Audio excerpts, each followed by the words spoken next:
May kasabihang Pinoy na sa pagkahaba-haba ng prosesyon sa simbahan din paroroonan.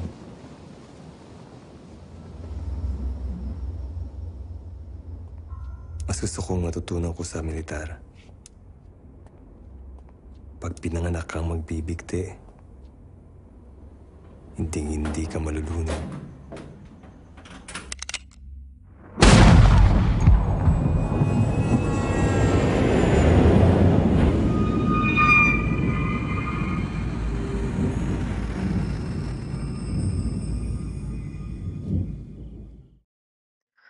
That was the opening of Metro Manila, a film released in 2013.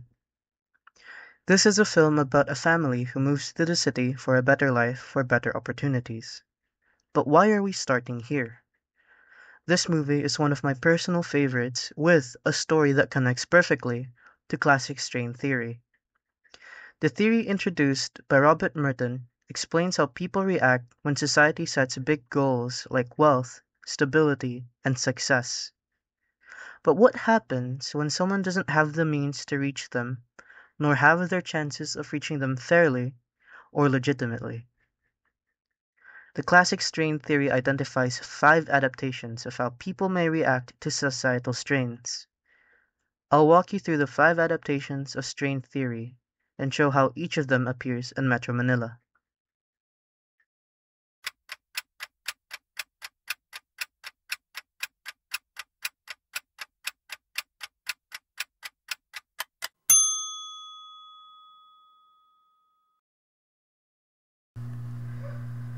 Conformity means that you accept both society's goals and the legitimate ways of reaching them. You play by the rules, even if it's hard. In Metro Manila, our main character Oscar shows this at first. He moves his family to the city because he wants stability and success, the same goals society values.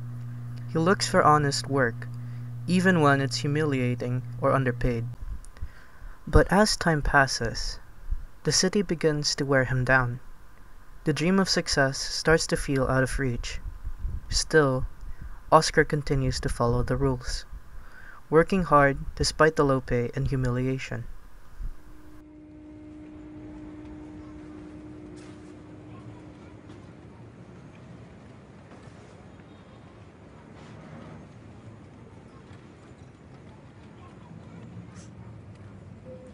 Hanap na ako ng trabaho kung saan pwede ako kumita. Saan? Sa bar. Anong klaseng bar? Sa bar na may mga sumasayaw na babae. Wala tayong pera. Wala tayong makain. Wala na talaga eh. Saan naman? Wala kang kasalanan. Alam mo, minsan, kailangan din natin kumapit sa patalim para mabuhay. Magtiwala lang tayo sa Diyos. At alam kong hindi niya tayo pababayaan. Balang araw, alam kong makakaahon din tayo.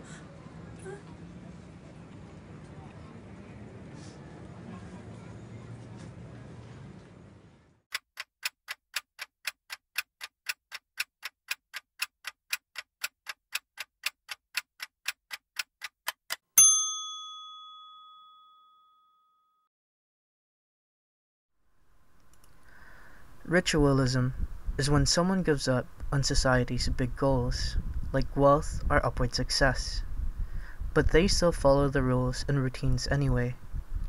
They don't really believe that the dream is possible anymore, but they keep going through the motions, working, obeying the system, because it feels safer than doing anything else or rebelling.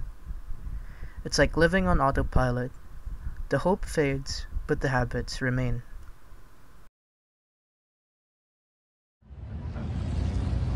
Sa kumpanya natin na to siguro mga 2 pa lang ang ganyang kaso.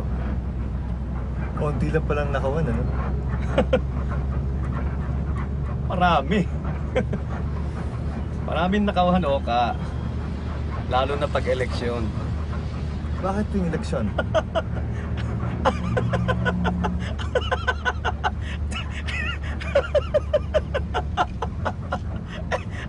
Alam mo, walang nananalong politiko na hindi gagastos. Mananalo ka lamang pag gumastos ka ng maraming pera. Eh, yung mga politiko na yan, wala naman yung mga pinsan na laging nananalo ng loto eh. Ha? Ikaw ba? Oh. Ha? Meron ka bang pinsan na nanalo na ng loto? May kakilala ka mismo na nanalo na sa loto? Oh.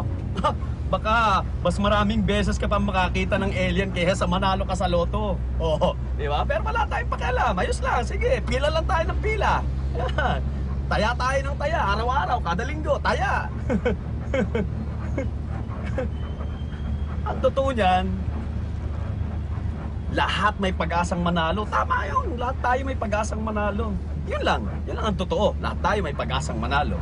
Pag-asa lang. Yun lang. Pero yung manalo, imposible.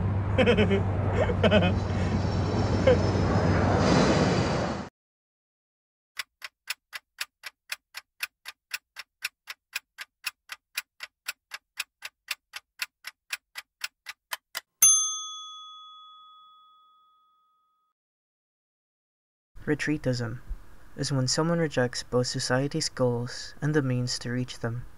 It's stepping away from the game entirely. Instead of chasing success or following the rules, they withdraw, often into poverty, addiction, or isolation. It's a kind of surrender where neither the dream nor the system feels worth engaging with anymore. In some cases, people may turn to alcohol, drugs, or other forms of escape. These become the only thing they chase, not success, not stability, but the relief of not feeling the weight of reality. In retreatism, survival becomes less about building a future and more about numbing being in the present.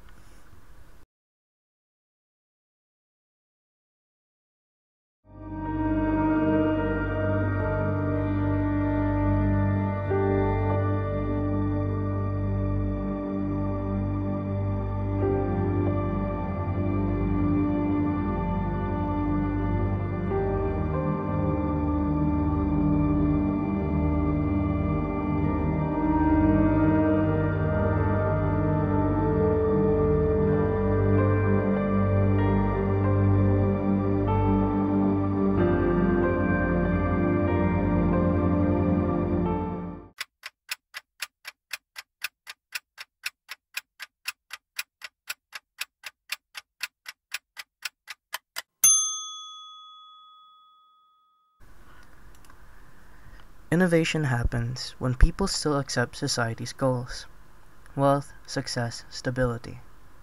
But they abandon the legal ways of reaching them. Instead, they turn to illegitimate or unconventional methods.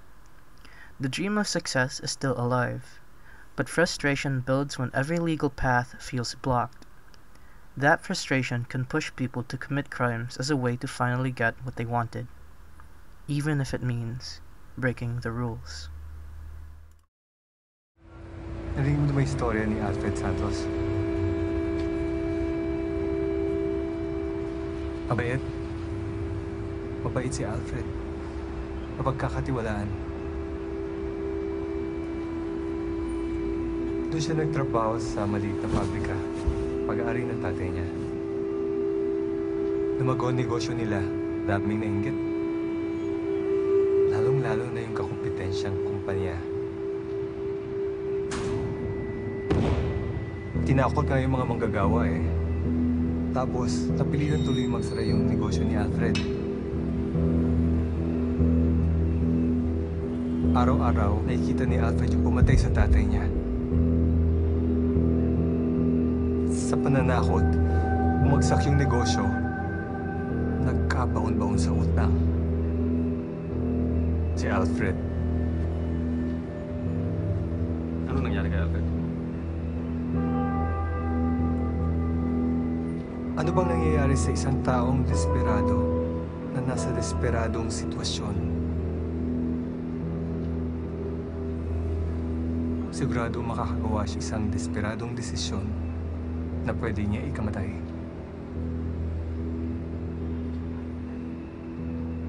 Sa palagay ko nga isa ako sa dahilan sa pagkamatay ni Alfred. Bakit? Doon ako nagtrabaho Kaso, nagdesisyon akong umuwi sa probinsya namin, doon sa Banawe.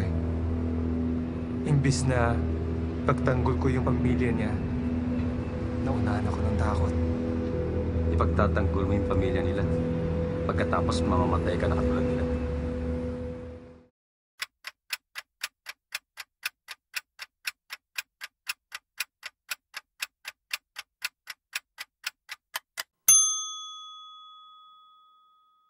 So, the last adaptation is rebellion. This is when people reject both society's goals and the accepted means to achieve them. Instead, they replace them with new goals and new rules. In other words, they don't just step outside the system, they try to rewrite it entirely. Think of social movements, protests, or revolutions. Rebellion is about challenging the structure itself. Now, in Metro Manila, we don't really see rebellion through Oscar or his family, but I'd argue that the film itself represents a kind of rebellion. It goes against the usual way stories are told. It doesn't glorify wealth or success as the ultimate prize. Instead, it challenges the idea of showing how the pursuit of wealth can trap people in corruption, danger, and despair. The dream is exposed for what it really is: fragile, unfair, and often unreachable. In a way, Metro Manila rebels against the glossy image of success society sells us, and forces us to confront the hidden struggles of ordinary people. That's what makes it more than just a crime drama. It's a social critique. A reminder that behind every statistic or headline, there's a real human being, lived and shaped by a strain and inequality. I'll wrap it up here. The video's already pushing past 10 minutes and I don't want to keep you here any further. Thanks for sticking with me, and I hope this gave you a clear picture of classic string theory in action.